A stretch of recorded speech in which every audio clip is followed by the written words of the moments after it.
Ok, Ok, super. Ben, merci à tout le monde en tout cas pour Merci pouvoir à toi d'être là. me permettre de parler. On va changer un petit peu là. Après les leads, on va parler un petit peu sur le Alors, temps. Et, ouais. pardon, mais est-ce que Jérôme est prêt pour l'enregistrement? Pardon, je m'assure toujours avant c'est que déjà tu Attends, commences. mais parti, tout est beau. Et Ah, moi, c'est pardon. parti aussi, donc tout va Alors, bien. excuse-moi, Simon, mais comme ça, je vais te faire recommencer. Pardon. pas de souci. Juste m'assurer. Est-ce que vous voyez mon écran? Oui, Oui, C'est le parfait. partage roule. Ouais. Ok. Est-ce que vous m'entendez bien? On est bon? Tout est bon? oui. Parfait. Ben, merci à vous, en tout cas, de me permettre de pouvoir présenter et de parler d'un sujet important quand même, justement. On parle de stratégie, ce genre de choses et tout ça, mais je pense que ce qui est fondamental aussi en tant qu'entrepreneur, puisqu'on est un peu souvent au four, au moulin, etc., c'est justement de pouvoir bien utiliser une ressource clé qui est notre temps. Et c'est ce qu'on va aborder dans le cadre de cette masterclass, et en particulier la balance entre le temps passé sur l'activité professionnelle et aussi quand même du temps pour soi et pour sa famille, pour avoir un équilibre, une balance. J'aime bien dire un déséquilibre stable, parce que quand on est au boulot, en général, on n'est pas en famille, et quand on est en famille, l'idéal, c'est qu'on ne soit pas au boulot. Ok. Et donc, c'est un déséquilibre, puisqu'on n'est jamais pleinement équilibré, mais qui, au final, représente une stabilité. Donc, on est parti. Voilà, parfait. Quelques petites règles rapides pour la bonne conduite de la masterclass. Donc, essayez de mettre votre téléphone éloigné. On va parler rapidement de distraction, donc on va éviter hein, de tester ça pendant la masterclass, l'atelier. Prenez de quoi écrire, si possible, de manière analogique, un crayon, un papier, un carnet, peu importe. Parce que vous allez voir que vous allez un petit peu travailler. Ça ne va pas être juste une session plénière pendant cet atelier-là. N'oubliez pas de vous hydrater. Voilà, l'eau, très très important. Je rappelle qu'1% de déshydratation, ça va jusqu'à 10% de performance en moins, de performance cognitive, donc au niveau de la concentration, mais aussi physique pour les plus sportifs ou sportifs d'entre vous. Et alors, je zappe directement sur la dernière notion, qui est la notion de responsabilité. Alors, vous allez voir une méthode pendant cet atelier que je vais vous présenter pour justement avoir une meilleure organisation, une meilleure productivité. Néanmoins, cette méthode n'est pas une baguette magique. Tada. Non, évidemment, ça a passé par des réflexions et de la mise en action. Et donc, il en va de votre responsabilité, déjà de participer à ce sommet, ce qui est énorme, c'est déjà un acte, une belle action mise en place, mais également d'être actrice, acteur pendant l'atelier et surtout après. Parce que j'espère en tout cas que cette méthode, c'est-à-dire ne va pas s'arrêter à la fin de cet atelier, mais au contraire, que la fin de cet atelier marquera le début de prise de conscience et de nouvelles manières de voir votre organisation personnelle et professionnelle. OK? Donc, vous avez votre part à jouer évidemment pour le succès des choses que l'on va voir dans le cadre de la masterclass. Alors brièvement, un petit mot pour définir qui je suis et je vais peut-être me présenter de manière un peu originale. C'est-à-dire que, un peu à l'image de Tony un peu plus tôt dans la journée qui avait montré un peu ce qu'il faisait avant la situation qui l'a amené ici à être un des acteurs, des 40 acteurs du sommet. En fait, il y a 10 ans, en 2014, j'ai été victime d'un grave accident de la route. Et en fait, pour moi, cet accident marque un avant, un après, en ce sens que pour moi, c'est un wake-up call, comme j'aime à le dire, donc c'est-à-dire un réveil, certes brutal, c'est un accident de la route assez violent, mais qui marque la transition entre une vie que j'estimais subie ou par défaut à une vie beaucoup plus intentionnelle et par choix. Et c'est une différence énorme. Et j'espère que dans le cadre de cette masterclass, vous allez avoir la même prise de conscience que j'ai eue, mais sans avoir le choc de l'accident, évidemment. Ok, donc c'est important. Et donc depuis, alors je vais donner par importance plus ou moins importante, mais en tout cas, la vie que j'ai réalisée a été bien plus riche que ce que j'avais avant, même si évidemment, je ne vais pas négliger le passé, puisque c'est le passé qui a permis d'être la personne que je suis aujourd'hui face à vous. Alors, depuis cet accident, donc en 10 ans, je suis devenu papa d'une petite fille qui vient de fêter ses 6 ans. Donc ça, c'est évidemment la plus belle des choses qui me soit arrivée, ma plus belle réalisation. J'ai créé mon entreprise. Je suis coach avec une méthode, la méthode Create que j'ai créée qui m'a permis d'accompagner sous différents formats plus de 200 personnes aujourd'hui avec des résultats. Voilà, je suis toujours un témoin privilégié quand je vois les transformations effectuées. Et j'aime aussi comment expliquer, dire que je suis un peu un esprit sain dans un corps sain, en ce sens que, voilà, pour moi, il est important d'apprendre tous les jours et voilà, j'essaie de m'exercer, de faire attention à ma santé. On aura l'occasion d'en reparler, évidemment.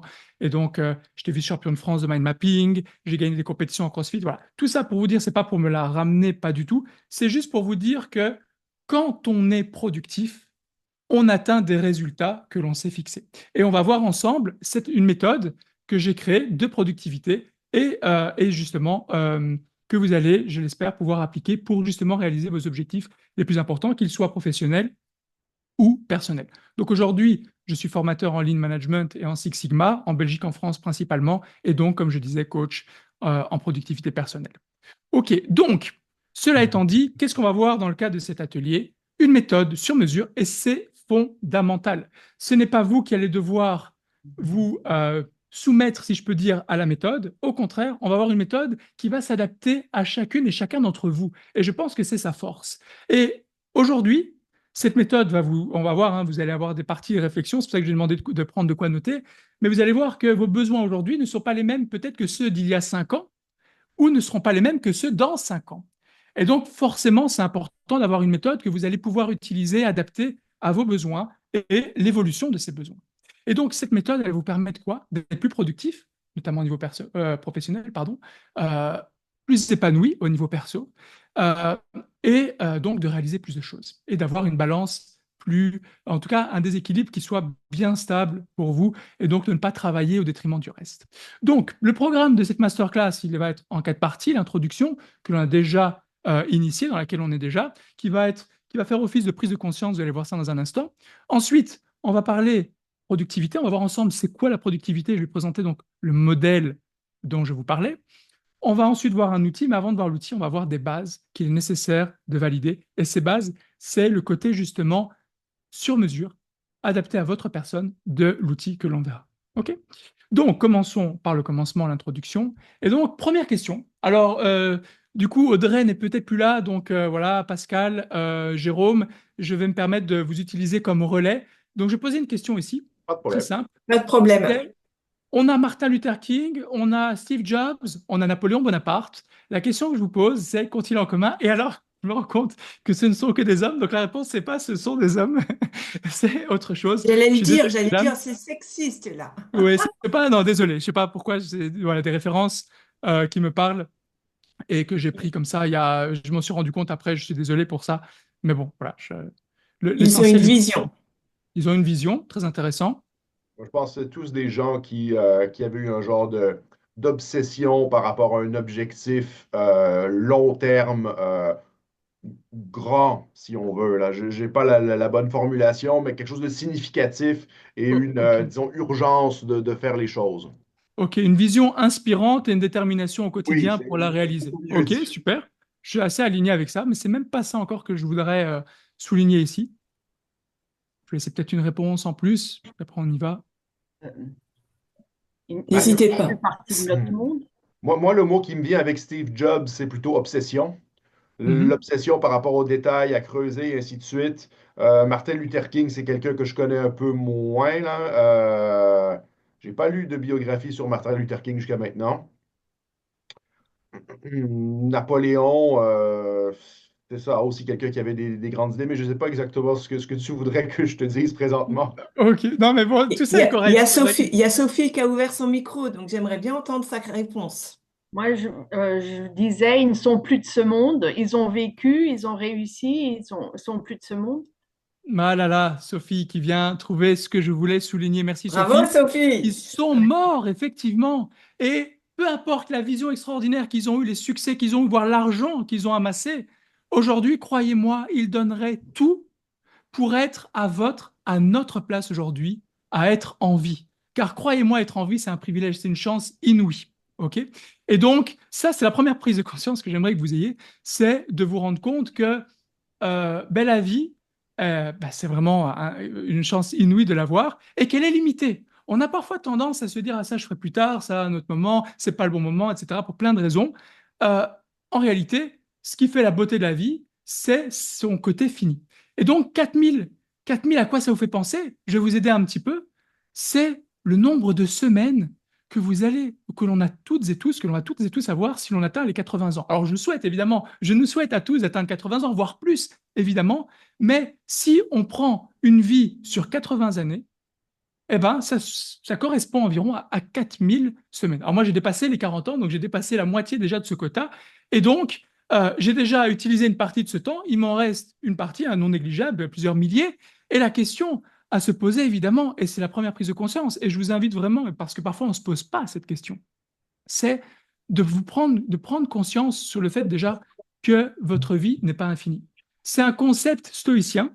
Or, hein, le stoïcisme, c'est un mouvement philosophique de la Grèce, Rome antique, avec Sénèque, Marc Aurèle, etc. Et un des principes clés, c'est le memento mori. C'est se rappeler qu'on peut mourir à n'importe quel moment. D'ailleurs, moi, ça me parle fortement, puisqu'à 10 ans, je disais, j'avais un grave accident de la route qui aurait pu m'être fatal. Et heureusement, la vie en a décidé autrement. Et donc, prenez conscience que votre vie, elle n'est pas finie. Alors, ça pourrait être un peu dramatique, dramaturge comme pensée. Au contraire, je pense que c'est super positif. Ça veut dire que cette vie, elle mérite la peine, enfin, en tout cas, elle vaut la peine d'être vécue pleinement. Et donc, vous avez déjà utilisé une partie de votre temps et il vous en reste encore énormément, mais de manière limitée. Et donc, souvenez-vous ça, souvenez-vous bien qu'à un moment donné, ça va se terminer. Et donc, il est important, si pas fondamental, de réfléchir au sens que vous voulez donner à cette vie, au temps qu'il vous reste, au nombre de semaines qui vous restent. Et donc là, j'aime bien cette citation anglaise, et je préfère la garder en anglais que la traduire. Life is the sea between B and D. Alors peut-être qu'elle parle à certaines personnes d'entre vous. C'est en fait la vie, ce sont le ou les C plutôt, entre le B et le D. B, c'est quoi? C'est birth, la naissance. D, death, la mort. Et donc, la vie, c'est l'ensemble des choix que vous effectuez, que vous effectuez et que vous allez effectuer entre le moment où vous êtes né et le moment où vous allez décéder. Alors, ceci, évidemment, à tous les niveaux.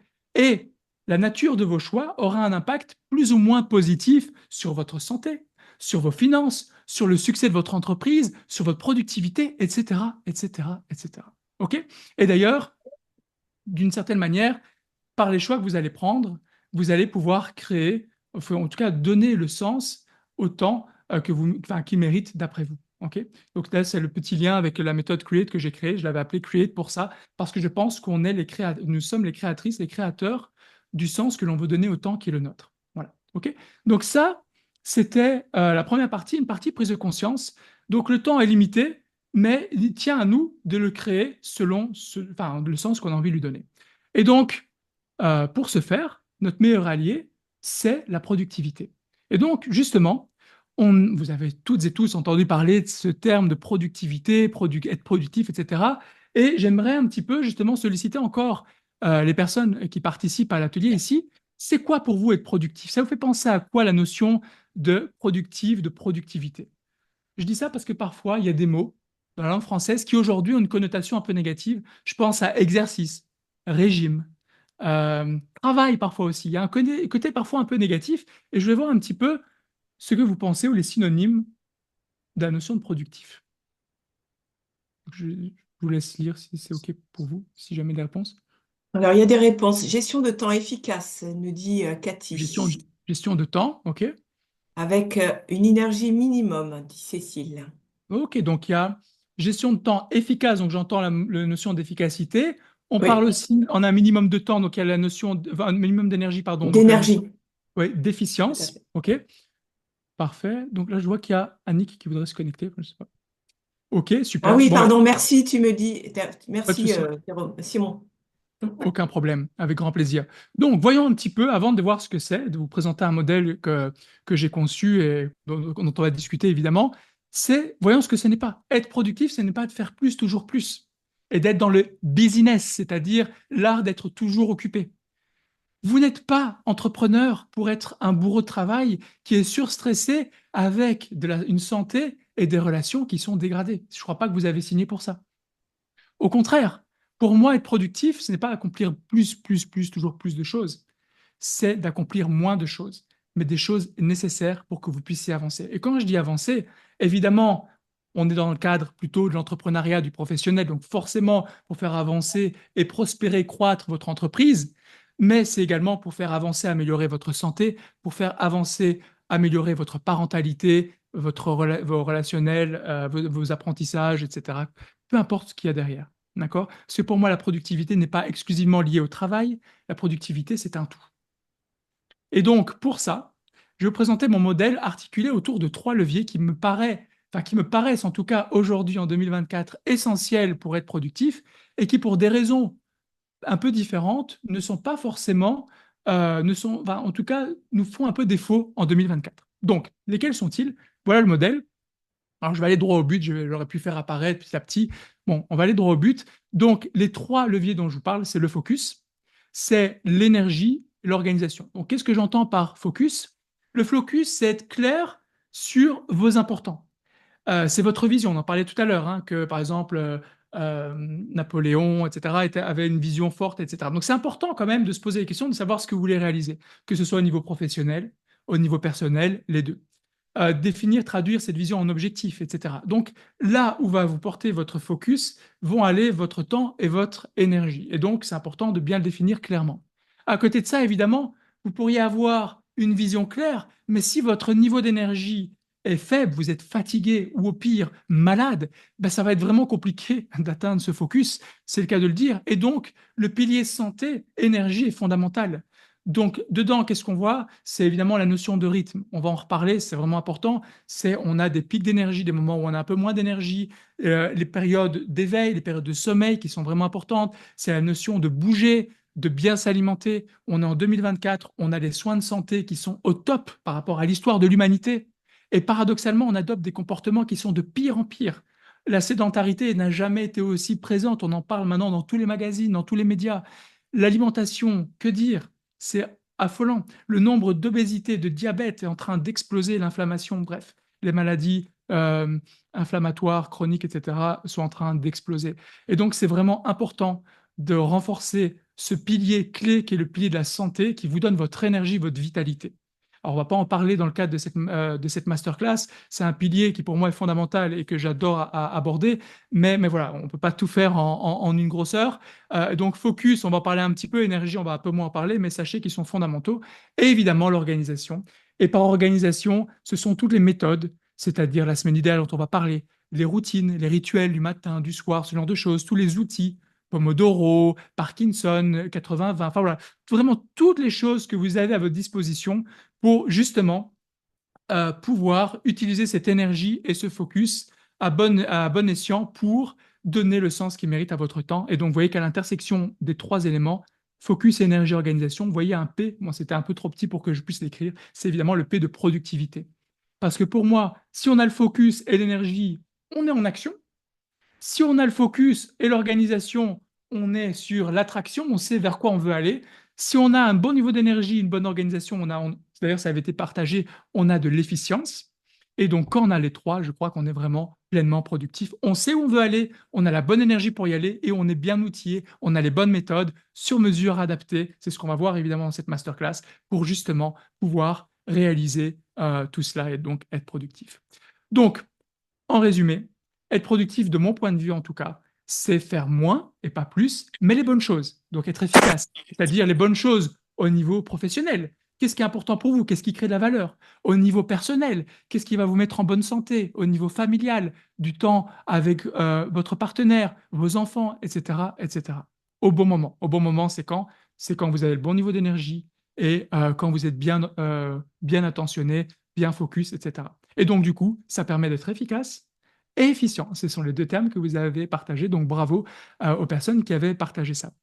Donc, en gros, être productif, c'est aussi s'engager à faire ce qu'on avait envie de faire. Si vous deviez travailler sur un rapport, ou si vous devez travailler sur un rapport demain matin, entre 9 et 10 par exemple, être productif, c'est vraiment travailler, mettre tout en place pour que, entre 9 et 10, vous réalisiez effectivement ce dossier. Si vous décidez de partir en week-end avec votre famille pour profiter, être productif, c'est vraiment de prendre ce week-end, de déconnecter, de ne pas laisser les emails ou autres notifications venir vous perturber pendant ce week-end-là.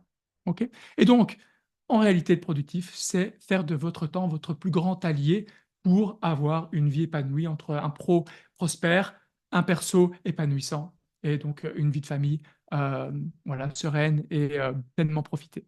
OK? Donc ça, c'était la partie sur la productivité. Ah oui, j'ai oublié de mentionner s'il y a des questions.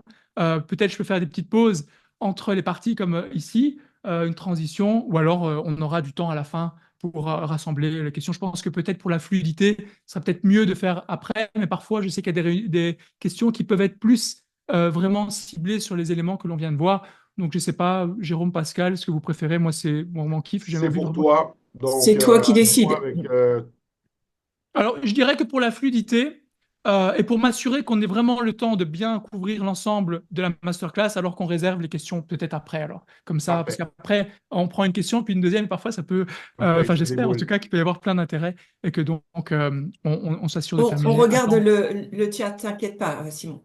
Je m'inquiète pas, je vous fais amplement confiance, on est une super équipe. Ok, donc maintenant, avant de voir l'outil, voyons voir des bases qui sont, de mon point de vue, fondamentales. Ok, et qui vont permettre aussi justement à ce que vous définissiez cette partie sur mesure de l'organisation de la méthode que l'on va voir. Donc la première chose, c'est de définir ensemble c'est quoi vraiment le focus. Parce que c'est un mot qu'on utilise assez régulièrement, mais c'est quoi? Sachez qu'aujourd'hui, votre focus, c'est quelque chose de rare. C'est votre capacité à en tout cas à capter des éléments de votre environnement et de les intégrer dans votre cerveau via vos sens pour qu'ils soient d'abord intellectualisés, si je peux dire, et puis ensuite éventuellement mémorisés. Et donc votre focus aujourd'hui, il devient rare, et donc ça en fait quelque chose de précieux. Et croyez-moi, il y en a qui veulent se faire beaucoup, beaucoup, beaucoup, beaucoup d'argent avec votre attention et votre temps. C'est d'ailleurs les fameuses GAFAM, donc Google, Apple, etc., Facebook, Meta, qui dépensent des milliards en recherche et développement chaque année. Pourquoi? Pour trouver les moyens d'attirer un maximum votre attention, un maximum votre temps, parce que c'est comme ça qu'eux gagnent de l'argent finalement. Hein. Ils ne font pas ça gratuitement, c'est via les pubs qu'ils vont placer, etc., qui permettent de gagner de l'argent. Et donc, du coup, c'est important de conscientiser l'importance de votre focus et de le préserver. Voilà. Parce qu'il y a une personne qui souhaite se connecter. Et donc ça, c'est la première chose. Donc, il est vraiment fondamental que vous soyez intentionnel à l'endroit, à l'égard de là où vous allez porter votre focus. Car quoi? Car ce qui est dans votre focus existe au détriment du reste. C'est-à-dire que tout ce qui est dans votre focus existe, donc va être intellectualisé, comme je disais, alors que tout ce qui est autour, tout ce qui n'a pas été intégré, n'existe pas. Vous savez, à chaque instant, on a 1 million, en gros, de bits d'informations qui sont autour de nous, que ce soit visuel, notre sens le plus développé, olfactif, auditif, etc., etc. On est soumis à énormément de stimuli. On ne peut pas tout capter. Des études ont été réalisées et il semblerait que si on avait voulu, si on était en capacité de tout capter, on aurait une tête qui serait 26 fois plus grosse que celle que l'on a maintenant. Alors imaginez, on a parfois déjà mal au cou, mal à la nuque, donc ça serait quand même vraiment assez inconfortable d'avoir une tête 26 fois plus grande. Et donc, toujours par souci d'efficience et d'efficacité, notre cerveau ne capte qu'une partie du tout qui est autour de nous. Et donc, c'est ce qu'on appelle notre focus, c'est ce qui va rentrer dans notre focus. Alors, pour ce faire, je vais vous montrer une petite vidéo pour vous montrer que ce qui existe dans le focus, en tout cas ce qui est dans votre focus existe au détriment du reste. Donc, je vais essayer, hop, pardon, hop, j'espère que vous allez voir. Est-ce que vous voyez la vidéo là? C'est bon? C'est marqué test d'attention normalement, tout le monde voit? Oui, oui, super. Parfait. Bon, ben voilà, faites ce test d'attention. Donc, si vous connaissez, ne mettez pas la réponse dans le chat. Pour celles et ceux qui ne connaissent pas, ben, jouez le jeu. Donc, ce qu'on vous demande ici, le focus, c'est, et je vous demanderai après, quel est le nombre de passes que vont réaliser les filles de l'équipe blanche. Donc, concentrez-vous là-dessus. Je vous demande après combien de passes les filles de l'équipe blanche ont réalisé. Alors, c'est parti. 3, 2, 1. Voilà. Donc, je rappelle le nombre de passes réalisées par les filles en équipe blanche.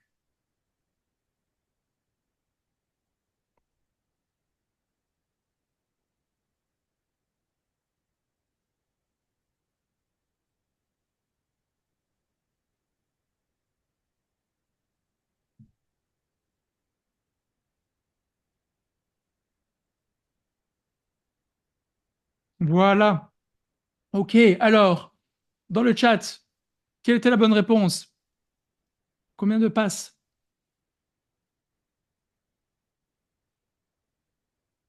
Combien vous avez compté? Normalement, c'est entre 10 et 20.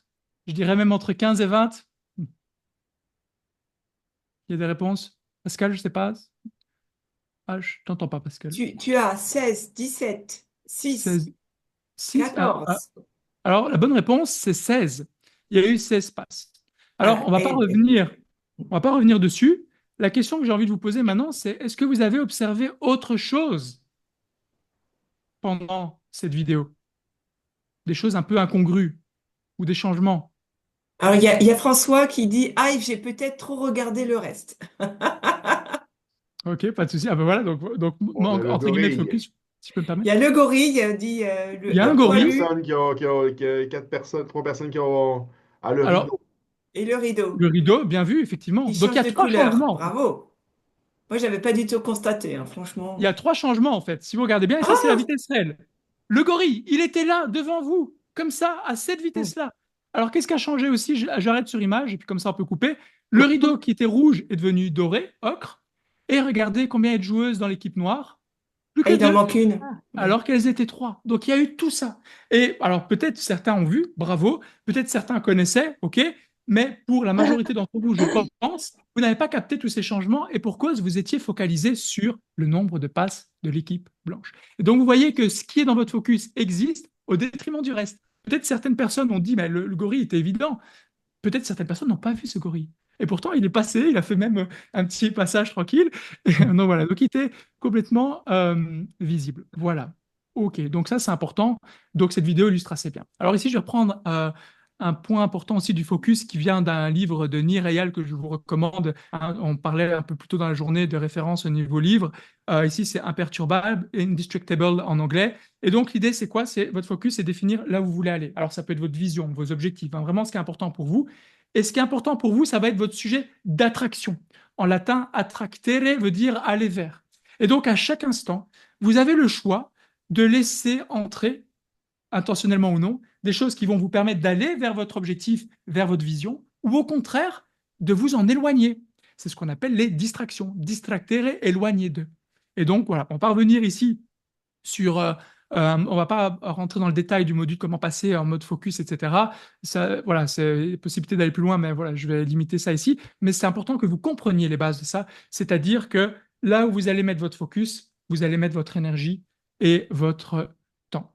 Et donc, comme vous allez mettre le temps et votre énergie, vos résultats vont découler de l'endroit où vous placez votre focus et donc, d'une certaine manière, la qualité de votre vie, évidemment. OK? Que ce soit professionnel, mais également personnellement également.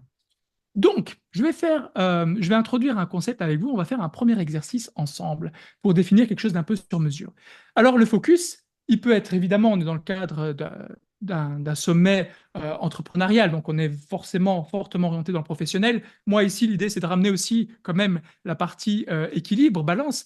Mais donc, ce que j'aimerais que vous fassiez, on va faire un exercice ensemble, c'est que vous concentriez sur trois domaines. On résume à trois, on pourrait aller plus loin, mais c'est pas grave. Le but, c'est que ça soit simple, mais quand même efficace et adaptable dans la masterclass ici. C'est que vous preniez de quoi noter. Et vous allez réfléchir à la place que prennent trois sphères fondamentales dans votre temps aujourd'hui. Et pour ça, on va prendre une semaine normale, une semaine de référence. OK? Dans une semaine normale, vous allez réfléchir. Alors, vous allez faire l'exercice quand je vais donner le go. Hein. Je vais expliquer quand même un peu les consignes. Je présente d'abord les sphères et puis après, on fera l'exercice. Donc, vous avez une sphère personnelle.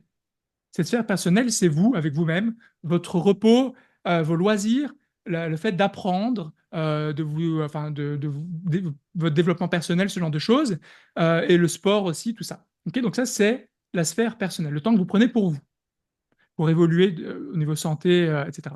Ensuite, vous avez évidemment la sphère professionnelle. Donc là, ben, c'est tout ce que le temps que vous passez dans votre activité. Ça peut être au niveau stratégique, au niveau des tâches de management, en réunion, en contact avec vos clients, évidemment, en admin, tout ça.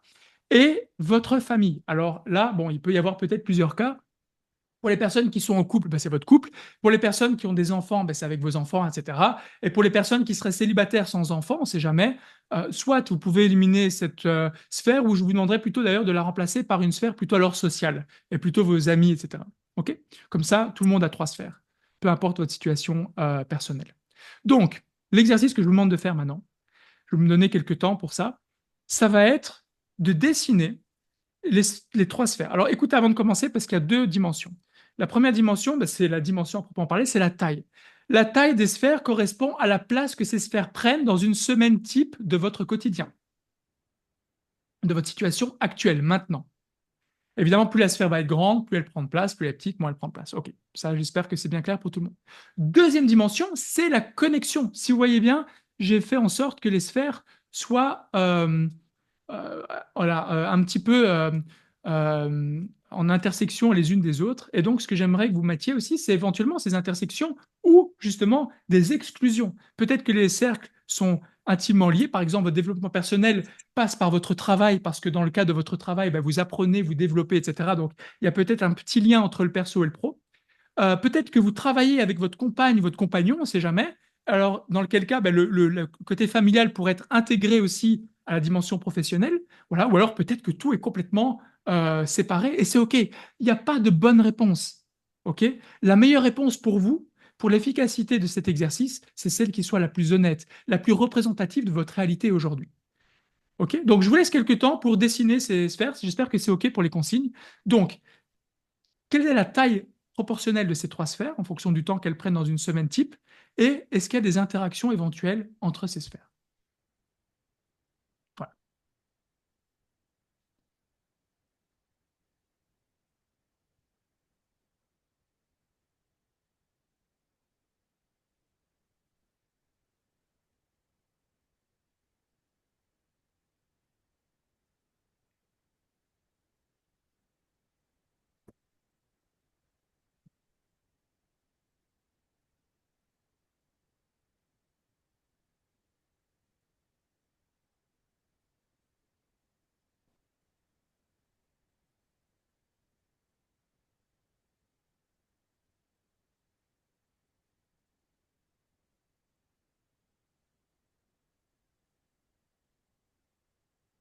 Marquera le sérieux, hein, Simon.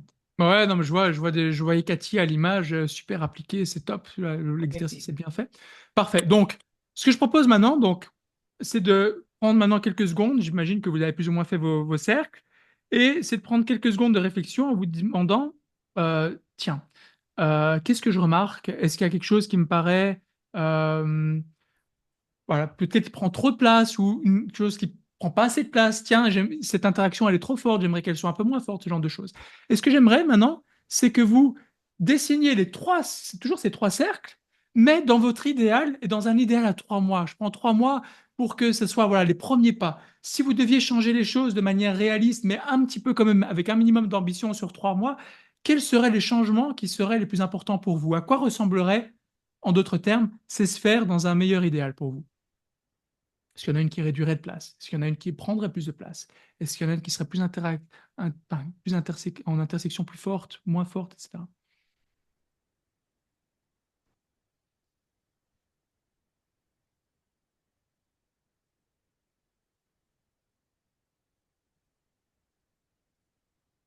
Ok, donc j'ai juste un deuxième point, mais pour aller toujours dans la continuité, parce que peut-être certaines personnes ont déjà terminé. Moi, ce que je vous demande maintenant, c'est justement de définir entre la situation actuelle et cette situation envisagée idéale à 3 mois, comment vous pourrez traduire les deux premiers pas, les deux priorités, les deux premiers pas qui seraient importants pour vous de mettre en place? Donc, ça serait peut-être prendre plus de temps pour moi, peut-être prendre plus de temps en famille, peut-être euh, ouais, peut-être que mon développement personnel passerait davantage avec du temps en famille, peut-être que je pourrais passer plus de temps profiter davantage de temps professionnel pour me développer, enfin voilà. Il y a une personne qui voudrait rentrer. Je peux pas faire l'exercice et Là, admettre. je suis désolé. Désolé. Je sais pas. Moi, je suis focus, hein, je suis Voilà, focus là. ouais, je vois, mais c'est très bien, c'est très bien. Merci, Simon. Ouais, je suis désolé de te distraire de ton exercice et donc de distraire Il les n'y a autres, aucun pareil. souci. Désolé. Ok, donc, Armand, donc vous avez défini les sphères actuelles, les sphères idéales à 3 mois, et donc quels seraient les deux premiers pas? Assez facile, hein? On est vraiment dans l'état d'esprit que j'adore, qui vient du lean management, qui s'appelle le Kaizen, l'amélioration continue, petit pas par petit pas, et on est là. Donc, quels seraient les deux premiers pas enclenchés entre maintenant et, euh, et les jours à venir pour que dans 3 mois, ces changements de sphère puissent avoir lieu? Ok, donc voilà, j'espère que c'est fait, que vous avez eu assez de temps pour ça. Et donc gardez ça précieusement parce que ça va être vraiment un élément de focus. On va en reparler quand on va aborder l'outil tout à l'heure. Ok? Donc voilà, c'est une manière d'orienter votre focus. Il y en a évidemment plein d'autres, mais comme ça, il y a une sorte de fil rouge, de filigrane dans la masterclass, évidemment. Ok, donc ça, c'était la première base, c'était le focus. Donc ici, hein, donc cette sphère, ça va vraiment être le focus.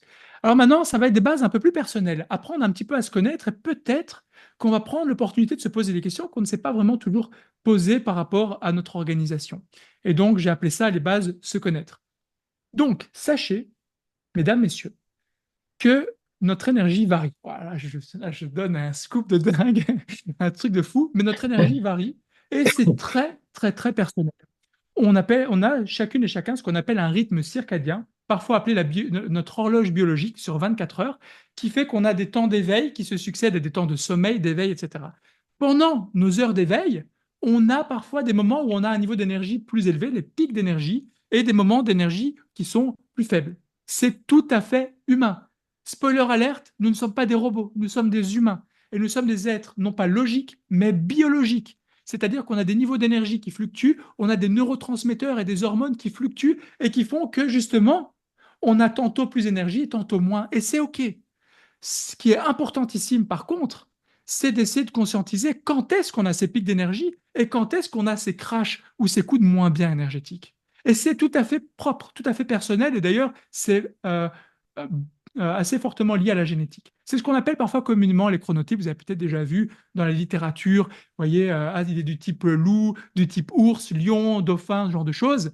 Voilà, moi je trouve que c'est un peu trop caricaturé parce que je pense qu'on est chacune et chacun un peu plus complexe. Néanmoins, ces animaux totems servent à donner des tendances. Ce qui est important, c'est que vous puissiez vous connecter à ce qui compte pour vous, c'est-à-dire quels sont les moments de la journée où vous avez le plus d'énergie et là vous en avez le moins.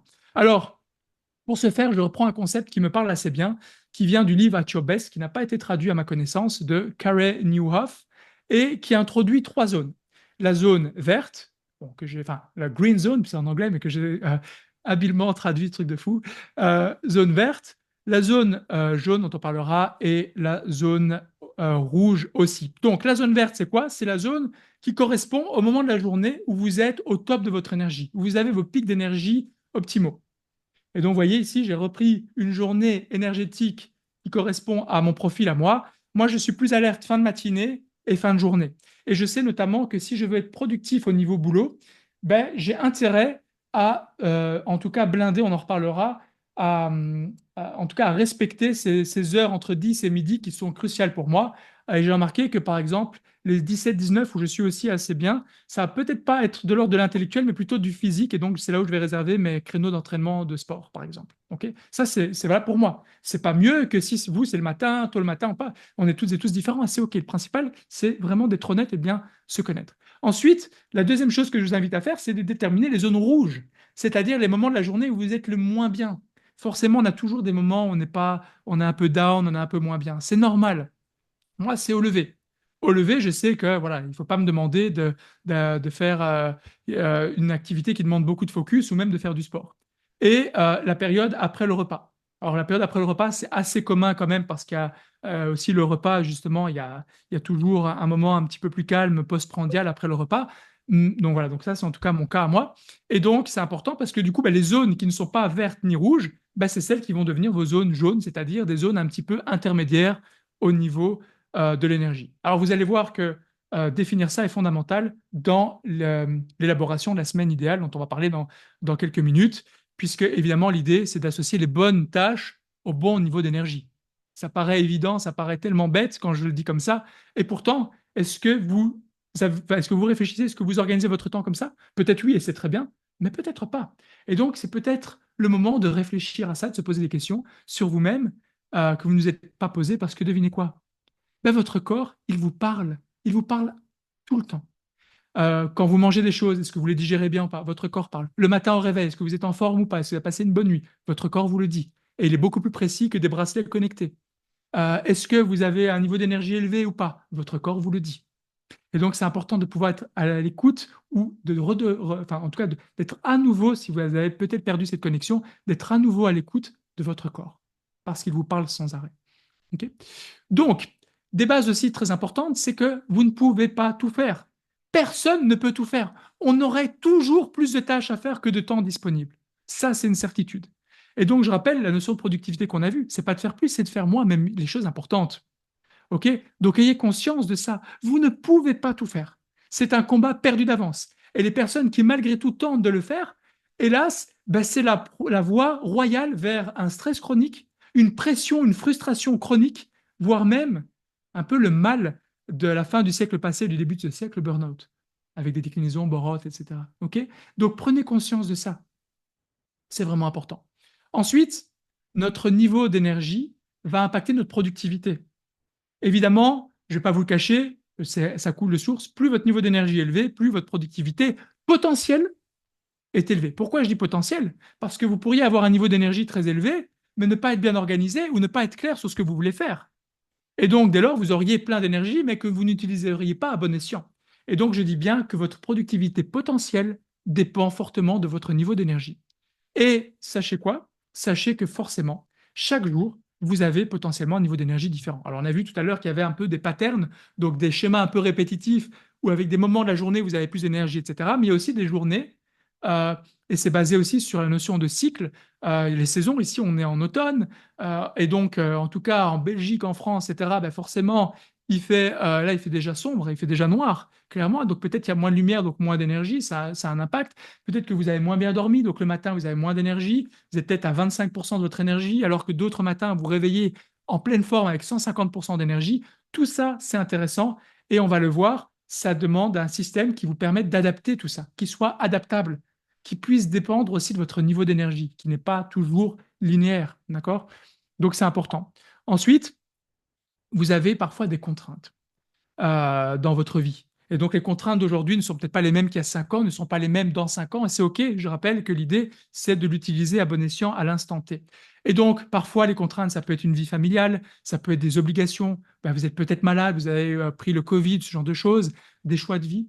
Typiquement, moi, j'ai un cas particulier. Je vous présenterai une de mes semaines, parce que j'ai 2 semaines, en fait, idéales, pour la simple et bonne raison qu'en fait, voilà, je suis séparé de la maman de ma fille et je n'ai ma fille qu'une semaine sur 2.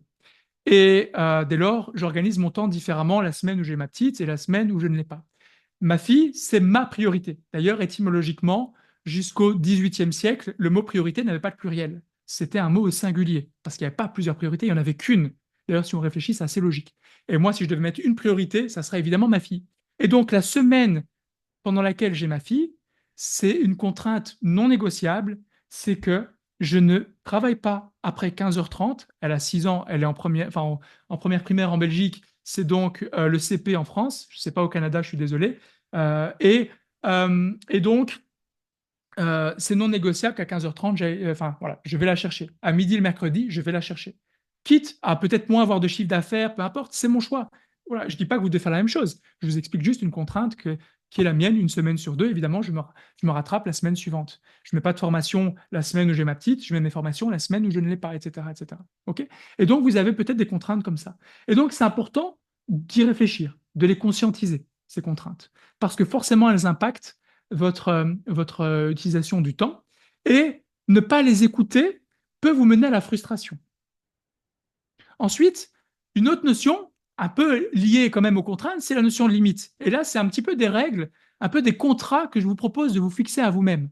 Alors, il y a plein d'exemples de limites. Je vais vous inviter à y réfléchir dans un instant, on fera un exercice là-dessus, mais ça pourrait être par exemple, je décide de ne pas travailler le mercredi après-midi, ou je décide de ne pas travailler après 18 heures. Ça pourrait être, quoi qu'il arrive, ZV, c'est zone verte.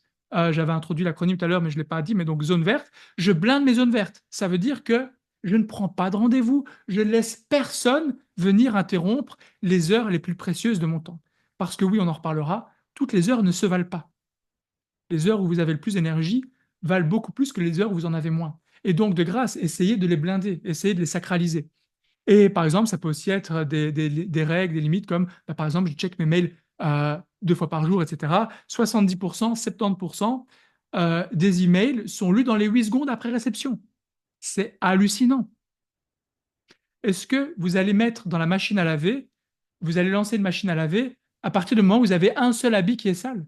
Non, vous allez attendre de grouper et de mettre par couleur, par température, enfin bon, bref, on s'éloigne du sujet, mais vous comprenez l'idée. Pourquoi ne pas faire la même chose avec les emails? Pensez à l'époque, le courrier, vous ne le receviez qu'une fois par jour, le courrier. Et donc, ne vous laissez pas distraire par ces emails. Voilà, ça peut être une limite également. Enfin, le niveau de stress aussi. Bien souvent, on est dans la tyrannie de l'urgence. Ah, il faut que je fasse ça, c'est super important, etc. Lâchez prise, calm down, respirez. Vous n'êtes pas chirurgien, enfin peut-être, j'en sais rien, mais voilà, un chirurgien, il a un cœur ouvert qu'il doit absolument traiter. J'imagine que pour la plupart d'entre vous, ce n'est pas le cas. Et donc, lâchez prise. il est très fort peu probable que vous deviez absolument traiter une chose dans la seconde. D'accord? Et donc, voilà, prenez un peu de recul, du lâcher-prise par rapport à ça. Ça réduira le niveau de stress déjà. Ensuite, vous pouvez adapter, mettre des choses en place pour réduire votre niveau de stress. Hein, je ne vais pas rentrer dans tous les détails, on pourrait faire une masterclass entière sur le stress, évidemment, mais le fait de bouger, le fait de bouger, notamment faire du sport, ça va induire ce qu'on appelle les endorphines. Et les endorphines, ben, en fait, elles ne peuvent pas être en même temps que le cortisol, qui est l'hormone du stress dans votre corps. Donc, si vous avez de l'endorphine, c'est un soulagement, un apaisement qui va contrebalancer l'effet du stress.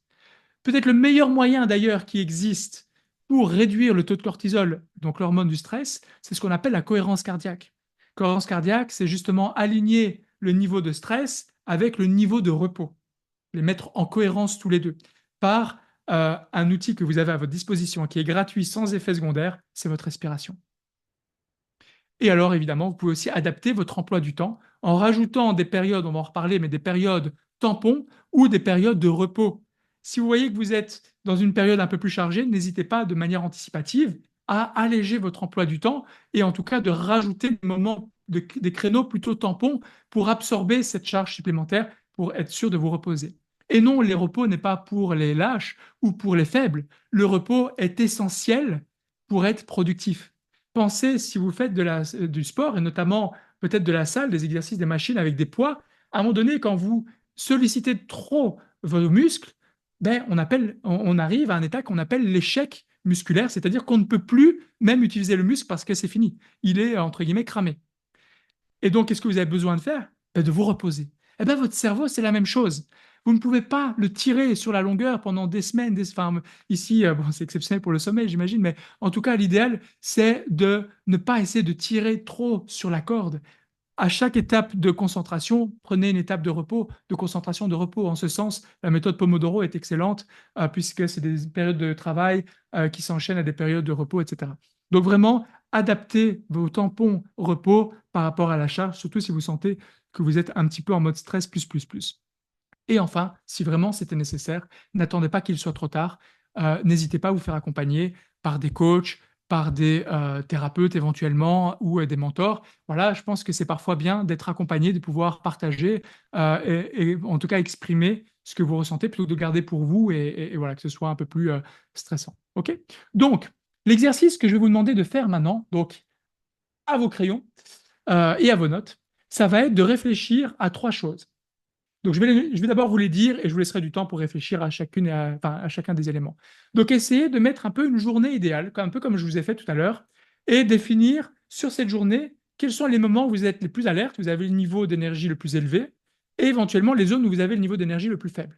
Donc, ça va vous donner déjà un peu une idée d'où placer vos zones vertes et vos zones rouges. Et je rappelle que les zones jaunes, ben, c'est les temps intermédiaires. Ensuite, réfléchissez un petit peu à quelles seraient les contraintes, éventuellement les trois contraintes principales que vous avez dans votre agenda aujourd'hui. Je dis bien aujourd'hui, parce que dans 5 ans, ce sera peut-être différent. C'est pas grave, c'est aujourd'hui qui compte. Et enfin, quelles seraient trois limites que vous décidez, un contrat avec vous-même, que vous engagez à prendre?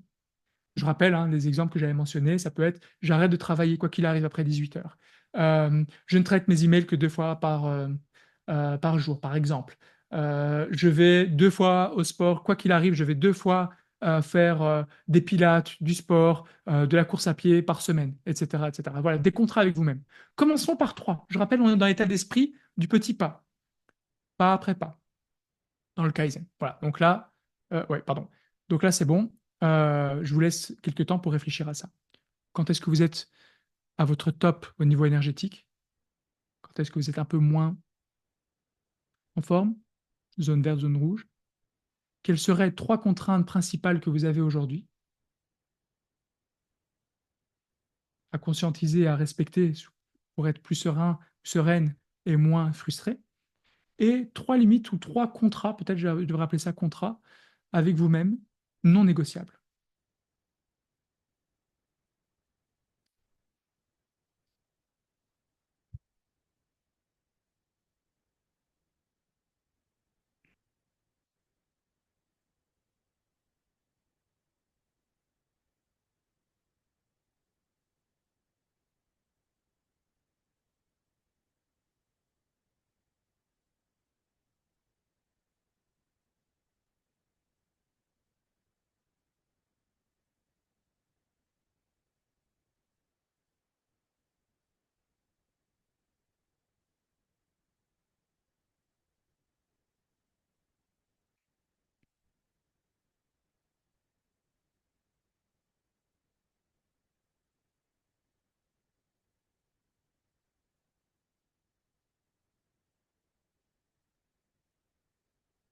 Donc, c'est vraiment important parce que si vous voulez que prendre une méthode d'organisation qui soit adaptée à vous, c'est important de vous connaître.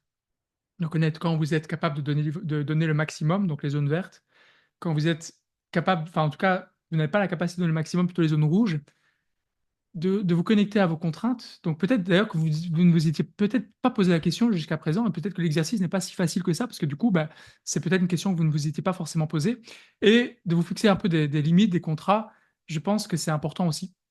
Peut-être que vous n'avez pas l'habitude de faire ça. Et donc, si c'est pas le cas, ben, enfin, si c'est le cas que vous n'avez pas l'habitude, ben, tant mieux. Comme ça, au moins, le fait de vous poser des questions, devinez quoi, ça apporte des réponses. Et si vous posez des nouvelles questions, vous obtenez des nouvelles réponses que vous n'aviez pas eues auparavant. Et donc ça peut être la magie de l'atelier ici, si tel est le cas. Ok, donc je me base sur mon Kobe Pascal, et je vois que j'ai l'impression qu'elle a terminé. Donc je me dis que probablement vous avez bien avancé également dans l'exercice. Si jamais c'était pas terminé, c'est pas grave, on ne doit pas absolument l'avoir terminé aujourd'hui. Mais en tout cas, je vous invite vraiment à vous poser ces questions-là. C'est une bonne base en vue d'arriver dans la dernière étape. C'est un bon prérequis pour utiliser pleinement, à sa pleine mesure, l'outil que l'on va voir maintenant, qui est roulement de tambour. Alors, vous avez peut-être déjà entendu parler, ça va peut-être vous sembler tellement évident, et pourtant, vous allez voir que c'est un outil redoutable, surtout quand il est sur mesure. Et pas que vous preniez cet outil, comme vous l'avez déjà vu dans des livres, ce genre de choses, vous l'avez certainement déjà entendu, vous utilisez peut-être même, pour certaines et certains d'entre vous, et c'est tant mieux, c'est la fameuse semaine idéale. Alors, il y a un mot-clé dans semaine idéale, forcément semaine, mais c'est l'autre dont on reparlera dans un instant, c'est la notion d'idéal, évidemment. Mais donc, sachez qu'une semaine, c'est 168 heures. Et c'est certainement notre seul point commun à toutes et à tous sur Terre.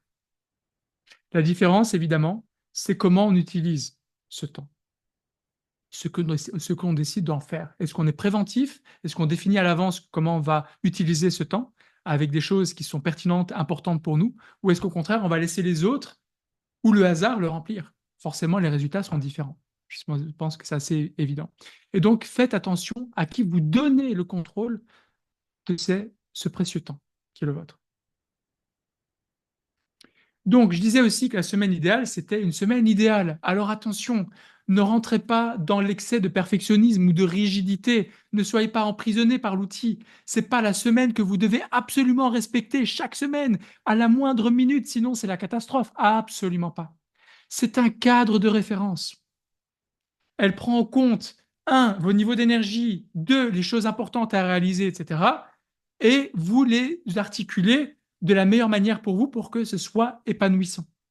La fin d'une semaine idéale, ou en tout cas qui ressemble à votre idéal, à ce standard-là pour vous, ben, c'est une semaine épanouissante où vous avez bien travaillé, vous avez été efficace avec vos clients, vous avez progressé au niveau de votre entreprise, vous avez passé du temps de qualité avec votre famille, avec vos proches, vous avez fait du sport, vous avez vu vos amis, vous avez pratiqué vos loisirs et vous êtes super bien. On en parlait un petit peu ce matin, parfois avec l'intervention de Tony à laquelle j'avais participé, et parfois des personnes disaient ouais, là il y a un outil, il coûte assez cher l'abonnement, est-ce qu'il n'y aurait pas des solutions un peu moins onéreuses, etc. Oui, mais du coup ça va engendrer quoi? Ça va engendrer du stress qu'il va falloir, peut-être qu'on va devoir réparer les choses, corriger. Enfin, voilà. Et donc, ça va engendrer du stress, etc. Donc, vous avez le choix, enfin, en tout cas, en fonction des choix que vous allez prendre et de l'utilisation que vous allez faire des 168 heures, vous allez terminer votre semaine soit stressé et frustré, soit au contraire, plutôt épanoui et serein. Et donc, c'est important de bien utiliser enfin, en tout cas, de bien utiliser les 168 heures qui sont à votre disposition. Donc, l'idée, c'est que cette semaine idéale, elle soit fluide, rapide, pas de charge mentale, et notamment sur l'outil que vous allez utiliser. Alors là, moi, je ne vous donne pas de recommandations. Moi, j'utilise personnellement Google Agenda. Ça marche très bien. Il y a des personnes qui vont utiliser Outlook, plutôt une solution digitale. Il y a des personnes qui vont utiliser un carnet, bullet journal, parce qu'ils font une semaine un peu en design. C'est OK. Le principal, c'est que vous ayez ça sur vous, que ce soit facile à utiliser et que ça ne vous crée pas une charge mentale, que ça ne soit pas quelque chose de complexe à utiliser, à mettre à jour, mais que ça soit ultra fluide. OK, c'est vraiment important. Ensuite, cette semaine idéale, elle ne doit pas être un cadre comme on l'a vu, mais elle va avoir un rôle primordial dans votre productivité parce qu'elle va vous servir de pilotage, piloter vos priorités, pardon, et donc de faire une bonne utilisation de votre temps. Je rappelle que là, vous allez mettre votre focus, vous allez mettre votre temps et votre énergie. Et donc, c'est important de planifier, de créer cette semaine idéale pour que vous sachiez les choses importantes, que vous respectiez évidemment vos zones vertes, etc., et que vous donniez un sens, un épanouissement à cette semaine qui arrive. Et évidemment, l'idée, c'est d'adapter. Parce que toutes les semaines se suivent, mais ne se ressemblent évidemment pas. Donc, ça reste une base, une référence, mais que vous ayez la liberté, la flexibilité de la changer en fonction des choses importantes, de votre humeur, de votre énergie, etc. Et donc, voilà. Donc, parce que je crois qu'il n'y a rien de pire que d'essayer de forcer une journée normale quand vous n'avez que 25% de votre énergie, parce que je crois que c'est frustrant et ça va être stressant. Mais je crois que c'est presque aussi dommageable si vous avez une journée à 150% et qu'en fait, cette journée-là, vous n'avez rien de prévu. Ça serait dommage de ne pas utiliser le potentiel, l'énergie que vous aviez. Okay, donc, vraiment, essayez d'adapter à chaque fois vos semaines et vos journées, même en fonction de votre niveau d'énergie, des choses à réaliser, etc. Donc, pour créer votre base, votre semaine idéale, il est nécessaire de revenir sur les bases dont on vient de parler et que vous avez commencé à définir avec les petits exercices que l'on a fait. Donc, où se situent vos zones? Comment évolue votre énergie sur une journée? Où sont les zones vertes? Où sont les zones rouges, etc. Évidemment, ça sera une base parce qu'on mettra les bonnes actions aux bonnes zones.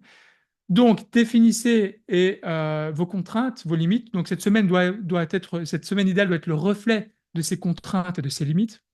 Okay. Et lié évidemment à vos priorités du moment, à votre focus. Par exemple, les 2 éléments que vous aviez identifiés comme étant prioritaires maintenant pour démarrer 2025 avec des sphères qui sont plus alignées avec ce vers quoi vous désirez tendre. Pardon. Là, vous désirez, enfin en tout cas l'équilibre que vous souhaitez, la balance que vous souhaitez créer. Okay. Donc voilà, comme je l'ai déjà dit, je le répète, c'est important, toutes les heures ne se valent pas. Et donc, vraiment, essayez de protéger les heures les plus précieuses, celles où vous avez le plus d'énergie dans votre semaine. Ensuite, cette semaine idéale, elle s'articule autour de blocs. Et donc, vous allez voir, on va faire le lien entre les blocs et vos contraintes limites et surtout aussi avec votre niveau d'énergie.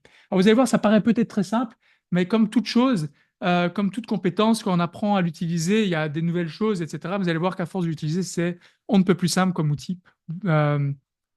Croyez-moi. Donc, vous avez plusieurs blocs. On va voir 5 blocs ensemble. Donc, vous avez le pro, hein, c'était un peu la sphère pro. Donc, dedans, vous avez le temps de management, donc les réunions, les calls, etc. Création de valeur, contact client, coaching si vous êtes coach, design pour les designers, etc. Tout ce qui est lié à l'admin, etc. Donc, évidemment, ces tâches-là requièrent un niveau d'énergie différent. J'imagine qu'il vaut mieux avoir un maximum d'énergie quand vous êtes face à vos clients plutôt que quand vous êtes dans de l'administratif, comme répondre à des emails ou faire un peu votre compta, etc. Okay. Ensuite, vous avez le temps perso. Et dedans, je l'ai mis en premier parce qu'on a tendance à l'oublier, c'est à commencer par le repos. Chaque journée devrait avoir des moments de repos. À l'année, il y a les congés, à la semaine, il y a un peu les week-ends, etc. Mais à la journée, il y a vraiment plusieurs blocs qui devraient être des blocs pour vous reposer.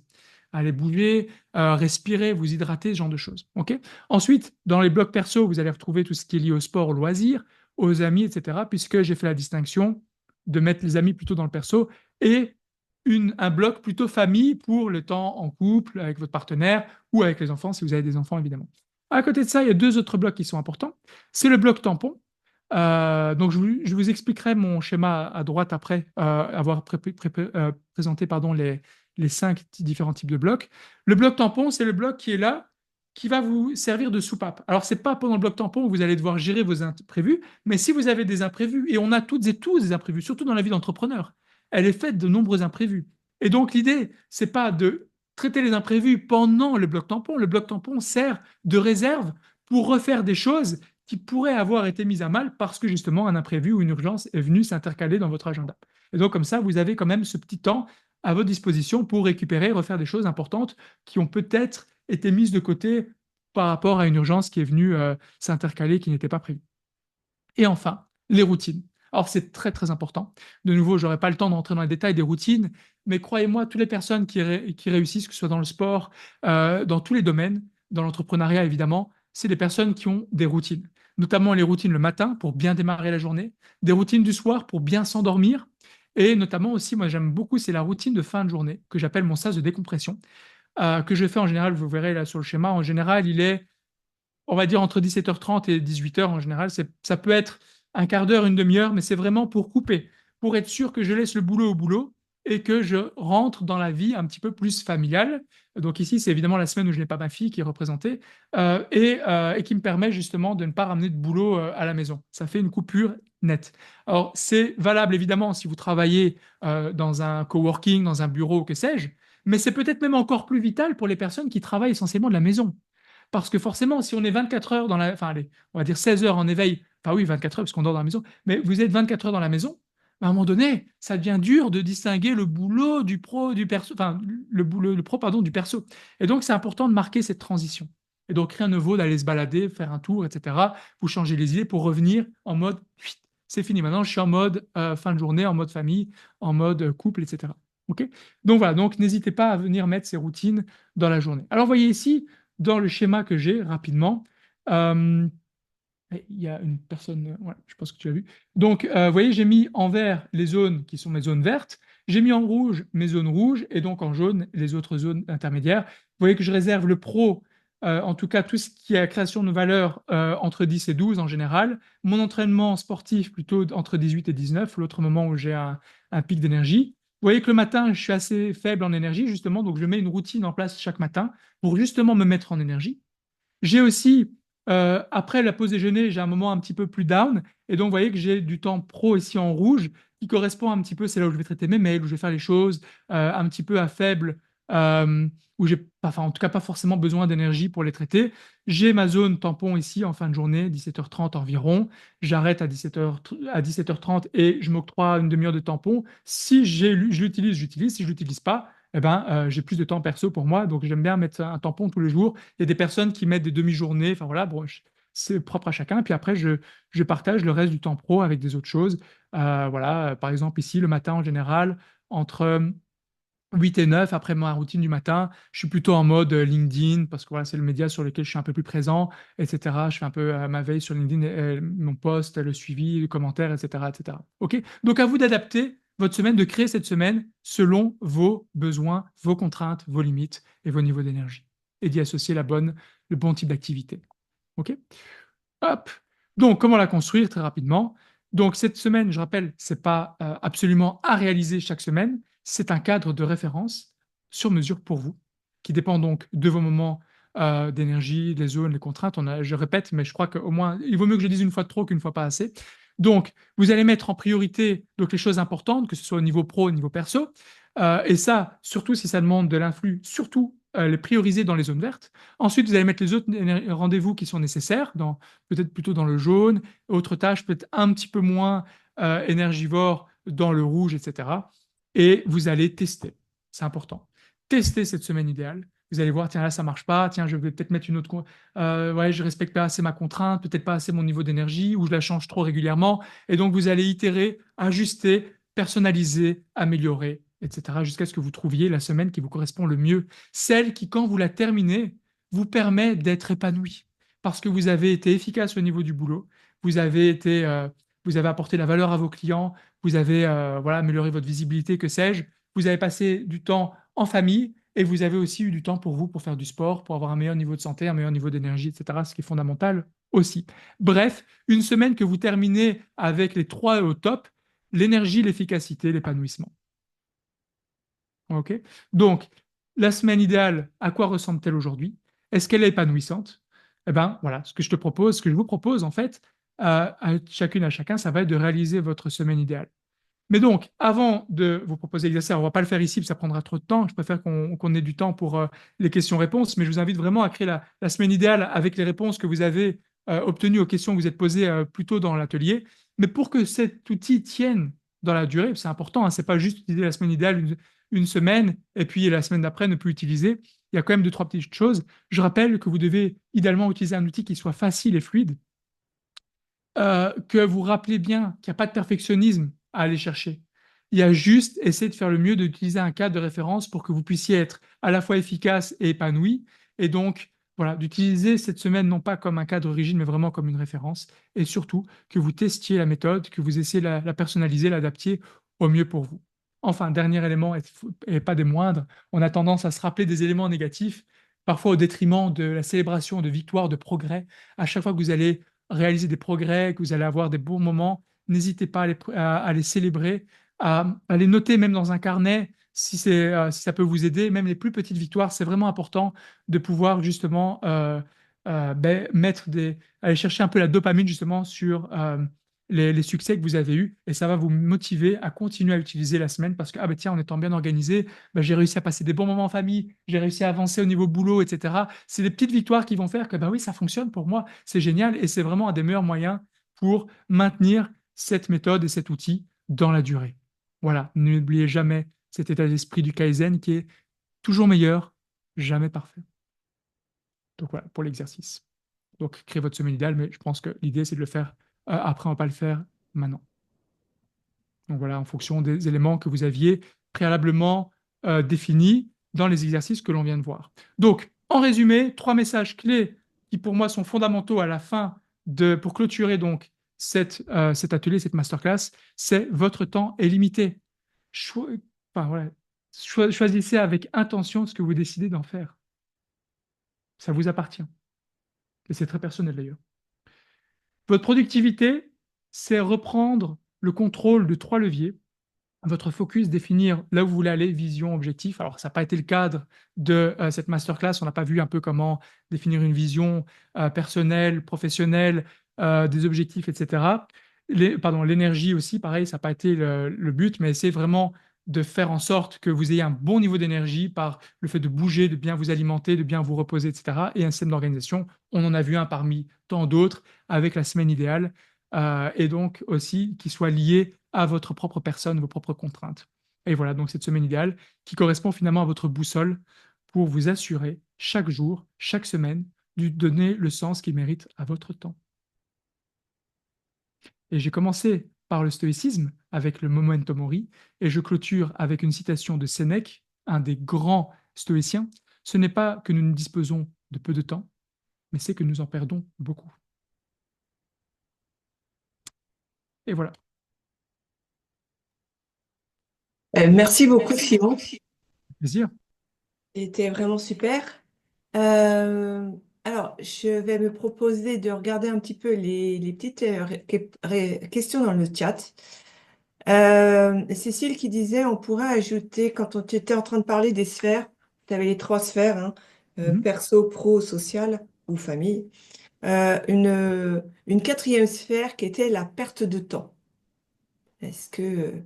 Et elle a complété sur le fait, parce qu'après tu parlais des rythmes biologiques, que nous, on a en tant que femmes aussi le rythme menstruel qui va Exactement. forcément impacter forcément notre semaine idéale.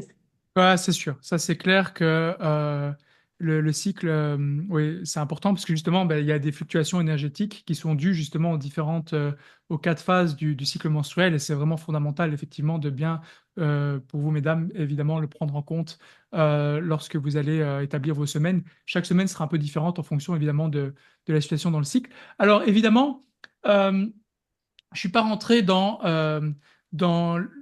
dans tous les détails, parce que j'avais pas le temps, tout simplement. Déjà, j'ai pris largement le temps ici.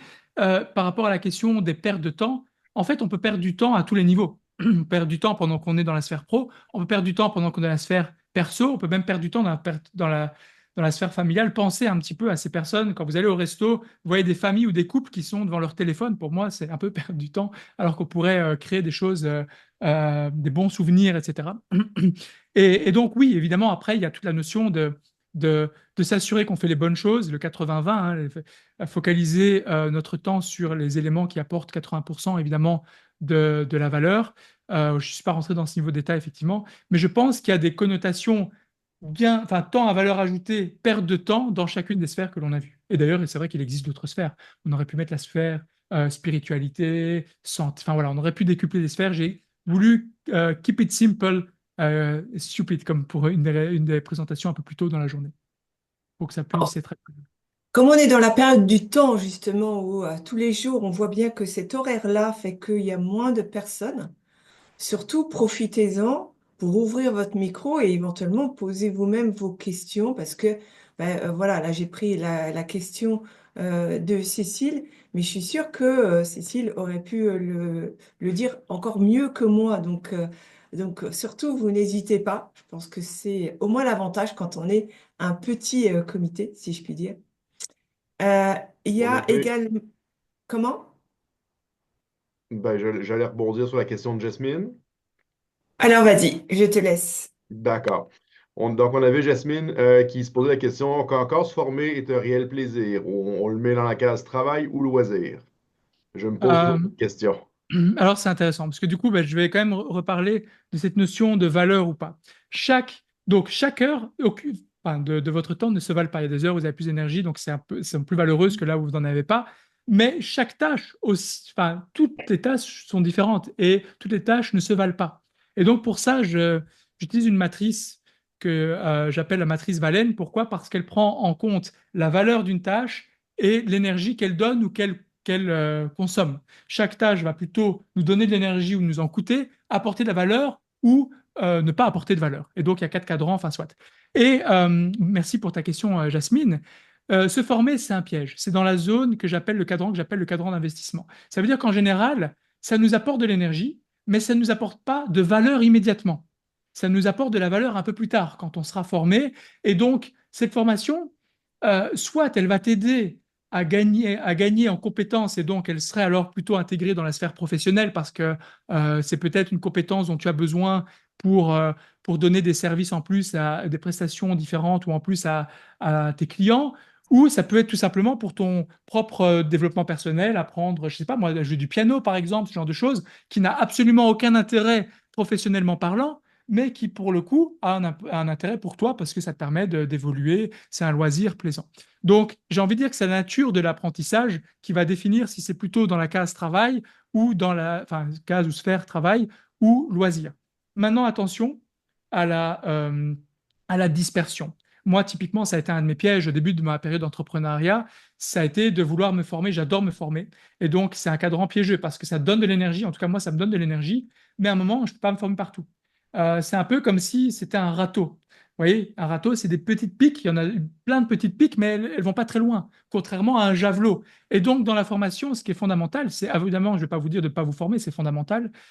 Mais ce qui est important, c'est qu'on ne peut pas se former à tout en même temps, parce que là, du coup, on va se disperser. Et moi, c'était mon piège. Je m'étais formé au marketing, je m'étais formé en coaching, je m'étais formé en énéagramme. D'ailleurs, clin d'œil pour la prochaine, pour la prochaine Pour personne, Cécile, pour Cécile Cécile, ouais, Killy. merci. Et ensuite, je m'étais formé en plein de choses et en même temps, à un moment donné, j'étais frustré parce que je n'avançais pas. Et donc, à un moment donné, c'est important voilà, de réduire le focus, de nouveau, et d'être clair sur son focus pour être vraiment plus sharp, plus en mode javelot qu'en mode râteau. Donc voilà, je ne sais pas si ça répond à ta question, Jasmine, mais j'espère. N'hésite pas Oui. Jasmine, si tu veux, à réintervenir pour préciser ta question. Il suffit d'ouvrir le micro dans ces cas-là. Oui, merci. Alors, je ne sais pas si le son est OK de mon côté. Très bon. Nickel, nickel. Parfait. Un grand merci pour déjà votre intervention. C'était ultra qualitatif et clairement aidant. Donc, grand merci. Et merci aussi pour votre réponse. Bah voilà, hein, ouais, effectivement, c'est stimulant ce que je vis en me formant un peu de partout. Mais comme vous dites, à un moment, il y a une dispersion clairement. Et, Ouais. euh, et du coup, c'est frustrant parce qu'on n'a pas l'impression d'avancer. Et j'ai même l'impression d'être de moins en moins compétente. C'est encore plus frustrant. Alors là, cette impression peut venir justement si vous faites tellement de formations, entre guillemets, j'essaie de reprendre un peu ce que je dis, mais que vous n'arrivez pas forcément au bout. Et donc là, ça peut même être C'est ça. frustrant et même mettre dans une énergie négative parce que de frustration, de se dire, j'arrive pas, finalement, je n'ai pas tellement progressé. C'est pour ça qu'il vaut mieux réduire et mettre dans la bonne Ok. séquence. Ok. Et donc, ce qui est important, c'est définir évidemment les objectifs principaux pour vous, Jasmine, enfin, et pour tout le monde, Oui, mais ici, je réponds à Jasmine. Et donc, une fois qu'on a la clarté sur les objectifs, forcément, les formations que l'on a face à nous, elles vont être plus claires. Tiens, est-ce que celles-là va me permettre d'avancer dans mon objectif ou pas? Et quand je dis objectif, ça peut être des objectifs perso ou pro. En général, parfait. dans mes Oui, accompagnements individuels, collectifs, en vrai, j'invite les personnes à définir 2 objectifs. Parfois, c'est 2 objectifs pro, parfois, c'est 2 objectifs perso, parfois, c'est un de chaque. Et donc, du coup, s'il y a des formations, très bien. À partir du moment où elles nourrissent ces objectifs, qu'elles permettent de faire progresser, avancer ces objectifs, c'est OK. Mais si aujourd'hui, elles ne permettent pas d'avoir un impact positif sur ces objectifs, alors c'est pas que c'est jamais, c'est juste, c'est pas le moment. Ça sera plus tard. parfait. Parfait. Merci beaucoup, hein. Avec grand plaisir. Merci. Enfin, si je peux, enfin, j'avais une question déjà. Pardon, Sophie. Pardon, Sophie. Est-ce que vous pouvez remettre votre son, s'il vous plaît? Voilà, Oui, super, merci. oui. Moi, j'ai trouvé ce programme, cette présentation super éclairante et je dois dire que c'est une vraie prise de conscience sur ce qu'est notre temps et comment on doit l'utiliser au mieux. Maintenant, je dois aussi dire, tu as parlé de santé, énergie, vision. Et ça me titille et je voulais savoir comment est-ce que tu as des choses mises en place pour aller plus loin, pour découvrir ce qu'est une vision, comment la mettre en place, comment la réaliser. Je Ah, trouve oui, que oui, ben, en fait, ouais, j'ai des accompagnements. Alors, je ne sais pas si c'est la place d'en parler. Vas-y, Enfin, voilà. vas-y, libre à toi, là, si tu as des questions puis tu as des solutions. L'idée, c'est de présenter ce que tu sais, puis s'il y a quelqu'un qui s'intéresse puis d'aller plus loin, ben oui. Donc, vas-y. Voilà, bon, alors, rapidement, si vous voulez aller plus loin, donc, Ah, il y a déjà mon une slide canal. qui est prête d'aller plus loin. On est là? Ouais, mais je ne savais pas si je pouvais le montrer. Enfin, voilà, donc je Oui, oui, profite de pas de la question. problème. Donc, merci Sophie de poser la question. Donc, justement, voilà, si vous voulez aller plus loin, donc, moi, en tout cas, mon réseau social principal sur lequel j'interviens, c'est sur LinkedIn. Donc voilà, donc ici, il y a mon numéro de téléphone si vous voulez me contacter par WhatsApp et le QR code qui mène à mon profil LinkedIn au cas où. Et donc, j'offre des coachings donc pour les dirigeants, pour les entrepreneurs, au niveau de la productivité personnelle. Et donc, on revoit effectivement les trois bases, les trois leviers clés. Donc, définir le focus, quelle est votre vision, décliner ça en objectifs, les plus pertinents à l'instant T, évidemment, puisque les objectifs d'il y a 3 ans, d'aujourd'hui ou dans 3 ans seront évidemment différents. D'avoir les bonnes bases pour avoir un bon niveau d'énergie, ça c'est clair, basé sur vos rythmes à vous et tout ça. Et aussi, forcément, sur d'autres outils, notamment comment passer en mode focus, faire fi des distractions, ce genre de choses. Et évidemment, la semaine idéale, construire la semaine idéale sur mesure pour les personnes. Et donc, j'ai des accompagnements individuels qui permettent de faire du coaching et du conseil, qui vont plus en profondeur, et des coachings plus collectifs que j'appelle des bootcamps, que je lance, on va dire, tous les trimestres. C'est pendant 12 semaines, un groupe de 6 personnes avec lesquelles on avance. Et donc là, c'est peut-être un peu moins évidemment en profondeur, mais on est plus dans la dynamique. Et donc, on définit ensemble, enfin, voilà, chaque personne, chaque participant définit les objectifs, etc. Et donc, on met en place tout ça. Voilà. Et sachez qu'on a mis exprès un chat pour tous les inscrits Mhm. dans lequel participent aussi enfin, sont les participants qui peuvent partager, qui vont partager leur présentation. Et libre à vous, évidemment, de reprendre contact directement avec nos participants nos intervenants qui vous donnent généreusement toutes ces pépites. Donc là, vraiment, je vous ai remis le lien dans justement le chat. Rejoignez ce groupe WhatsApp où vous allez avoir les présentations et vous allez pouvoir contacter directement Simon euh, en messagerie privée. Il n'y a aucun souci, c'est fait pour ça aussi. Ouais, Oui, merci. l'objectif, c'est que ce soit concret, que ce soit applicable, puis que ce soit quelque chose que vous puissiez utiliser dans vos vies. C'est Donc, ça. veux pas, la gestion du temps, c'est qu'un problème avec lequel on est tous confrontés. Chacun a sa façon personnelle de bien le gérer ou pas. Et puis, ben, écoutez, si vous avez la chance là, d'avoir quelqu'un qui peut vous donner un coup de main là-dessus, là, n'hésitez pas. Avec grand merci. plaisir. Je ne sais pas s'il y a encore une question. Peut-être je vois qu'il reste Ça deux serait minutes. bien d'avoir une dernière On a- question Ouais, qui va Oui. se lancer. allez-y, allez-y. Qu'est-ce qui vous empêcherait maintenant de faire demain votre semaine idéale? Allez, hop, j'induis la Super. question. Allez, et on va casser cette croyance ou cette limite. Bon, ben, si personne se lance, là, moi, je vais te dire que moi, mon gros problème, c'est que j'ai une tendance systématique à sous-estimer le temps que les choses vont prendre. Mais tout le temps. Donc, je dois être le paraplégique de la planification, là, mais Alors ça, c'est... Ouais, merci pour la question, Jérôme. Alors ici, plus tu vas faire... Enfin, oui, tu vas me dire, ça doit faire certainement longtemps que tu fais ça. Tu planifies une semaine? Tu as l'habitude de faire ça, d'anticiper ta semaine, prendre un petit temps, je sais pas, par exemple le vendredi ou le dimanche soir, pour voir un petit peu la semaine qui vient? planifie toujours mes semaines. Je D'accord. mets tous les éléments importants. Quand est-ce que je vais chercher ma fille? Quand est-ce que je vais au jiu-jitsu?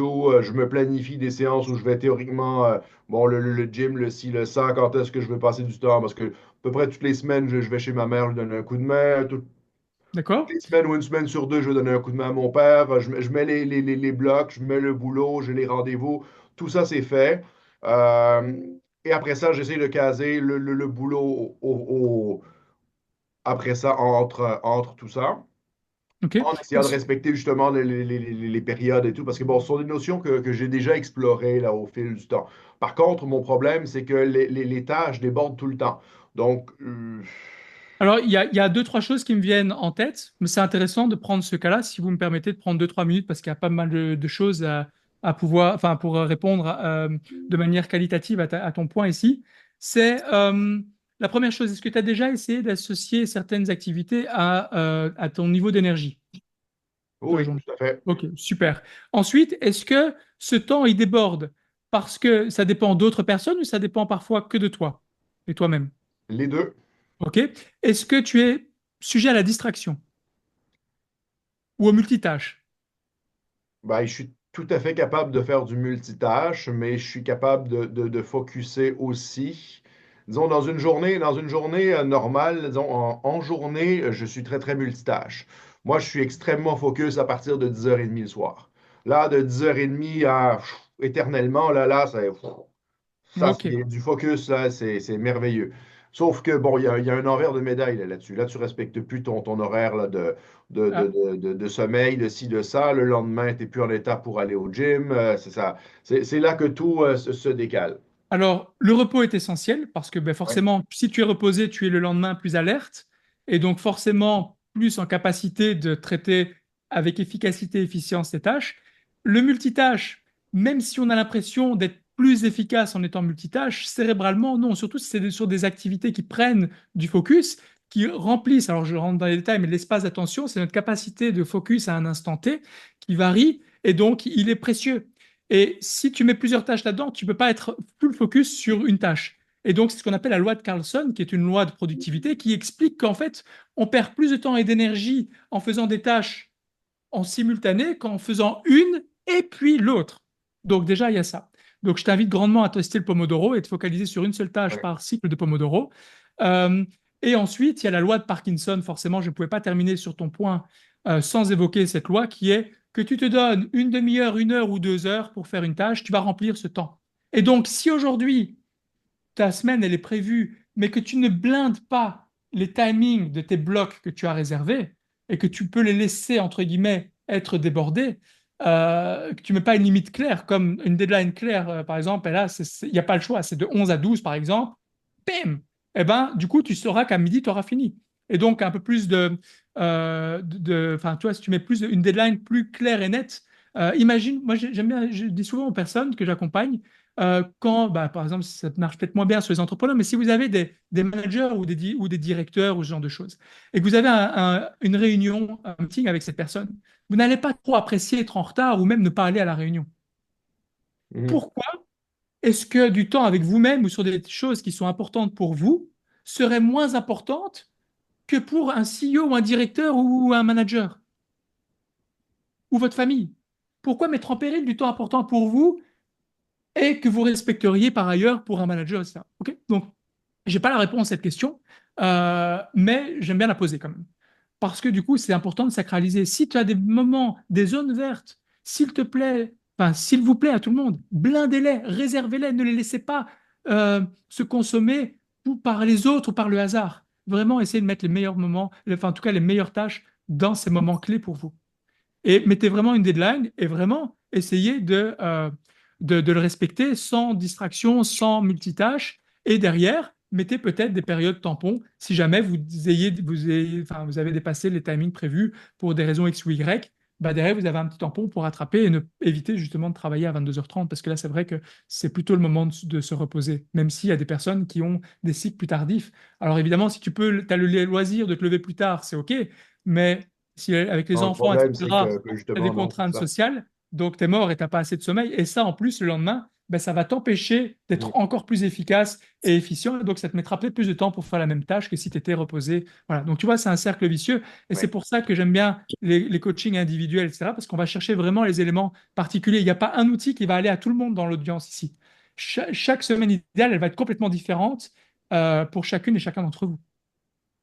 Les croyances derrière, enfin voilà, par rapport au temps. Alors, je suis désolée, il y a encore 2 questions, mais là, on est en train de manger le temps de Ouais, Cécile c'est ça. Là, qui pour est les avec autres nous. questions, on va peut-être passer au Donc, niveau là, du WhatsApp. tout Voilà, à fait, parfait. Avec continuez à grand plaisir en poser, tout hein. cas. Et puis, n'hésitez pas, il est fait pour ça, pour continuer les discussions. Tout à Merci fait beaucoup, pour Simon. aller plus loin. Merci à tout le monde. Merci, Merci à vous Simon. de m'avoir donné l'opportunité de pouvoir présenter cette masterclass. Excellente masterclass à toi, Cécile. Et puis, Oui, all the best. Bravo pour ce super sommet. Et puis, bah, si vous avez des questions ou d'autres besoins, on se retrouve dans le chat. Salut, salut. Parfait. merci Merci beaucoup, beaucoup. Simon. Au Trop revoir. belle énergie, Simon, c'est trop cool. Oui. Voilà. Avec Bon, plaisir. bonjour Ah, je te Cécile. transmets. Salut, Il salut. y a eu une transmission de bâton, là. Ça y est, Ouais, c'est bon. l'énergie, elle est C'est bon. passée de Simon à Cécile. Et là, on va faire. Jérôme fait Je, son je vous quitte son 2 petit minutes. break. Attends un petit peu, Cécile, avant de commencer. Voilà, Bien Cécile, tu sûr. t'échauffes tranquille.